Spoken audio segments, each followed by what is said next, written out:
ध्यान मूलम अध्येतात्मा महामूलम शब्द ब्रह्म पूजा मूलम सत सद्गुरु मोक्ष मूलम गुरु युक्ति भक्ति मूलम संत सत्संग शांति मूलम सर्व त्याग विचार मूलम राम भक्ति लक्ष्य मूलम सार सोहंग। बोलिए सतगुरुदेव भगवान की जय। बोलो भक्तिराम महाराज की जय। बोलो सनातन धर्म की जय। बोले अपने माता पिता गुरुदेव की जय। मेरे भक्त प्रेमियों, मेरे श्रोताओं और सब बहन भाइयों, सत्संग जिसका नाम पूरे भारत में विख्यात है, लोग सत्संग की हंसी भी बनाते हैं कि सत्संग कहते कैसे हैं।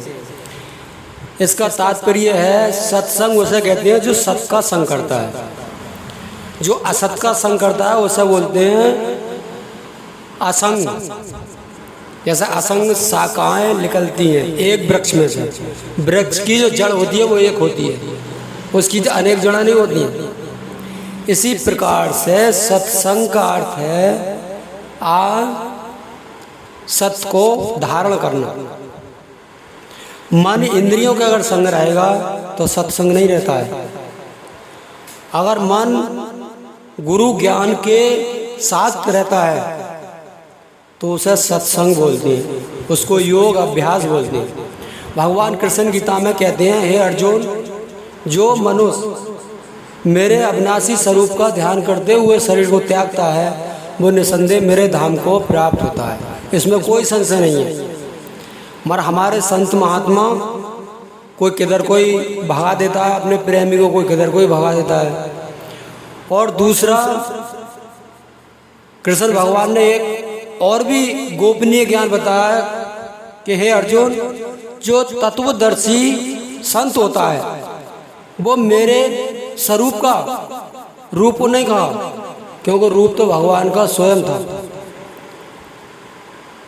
वो मेरे स्वरूप को दर्शा देता है, इसलिए एक ही तत्व से उसको जानने का प्रयास करते हैं और करना चाहिए। अब जैसे हमारा शरीर बनता है 5 तत्वों से, पृथ्वी, जल, अग्नि, वायु और आकाश। इन 5 तत्वों के अंदर से शरीर में 5 भाग होते हैं। पृथ्वी से हड्डी बनती है, जल से रक्त बनता है, और अग्नि से मांस बनता है, और वायु से खाल बनती है, और आकाश से जो नवज यह जैसे नाड़ियाँ बोलते हैं वो बोलते हैं बनती हैं। इस प्रकार से हमारे शरीर की, स्थूल शरीर की रचना जो होती है वो 5 तत्वों से होती है। अब हम परमात्मा को अगर प्राप्त करना चाहते हैं तो हमें इन तत्वों का भेदन करना, इनको जानना, क्योंकि परमात्मा की प्राप्ति इस शरीर के ही द्वारा होती है, अन्यथा बाहर से नहीं होती है। क्योंकि महापुरुषों ने योग कथन किया है, वो उन्होंने ये बताया कि जिन खोजा तिन पाइयाँ सुनो लगाकर गौर, और मैं बोरा ढूंढन गया तो प्रभु मिले ठोर के ठोर। कहीं भागने की जरूरत नहीं है, अपने में खोजो।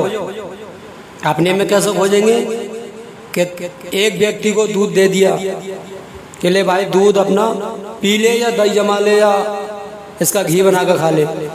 और एक व्यक्ति को दूध दे दिया कि ले भाई दही बना कर खा ले, और एक को कह दिया भैया तू जाने इसका दही बनाए या घी बनाए या मक्खन बनाए। तो जिस व्यक्ति ने उसी दूध में से घी निकाला और उसका घी का स्वाद चखा तो उसका स्वाद ही अलग है, वो स्वास्थ्य के भी लिए लाभकारी है।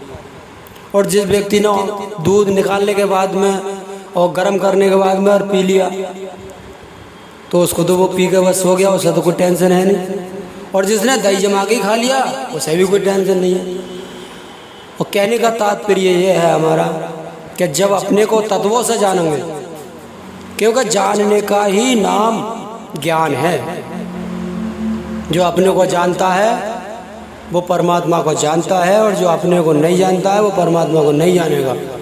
उन्हें ना पहले जाना कभी और नहीं अब जानेगा, क्योंकि आत्म ज्ञान जो है वो अपने क्षेत्र से ही प्रकट होता है। भगवान कृष्ण गीता में कहते हैं कि हे अर्जुन, ज्ञे ज्ञान और ज्ञाता। जो क्षेत्र है वो शरीर है, जो क्षेत्र यज्ञ है वो मेरा ही अविनाशी स्वरूप है। इस क्षेत्र का ज्ञान करना और इसी में से उस क्षेत्र यज्ञ का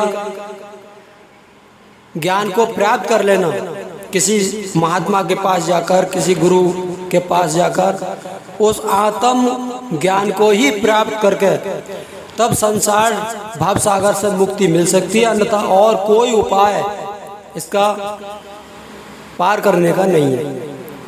क्योंकि यज्ञ करने से वायुमंडल शुद्ध होती है, देवता प्रसन्न होते हैं, और तप करने से शारीरिक रोग नष्ट होते हैं और राज की प्राप्ति होती है, और दान करने से हमारे धन की शुद्धि होती है और मन की शुद्धि होती है।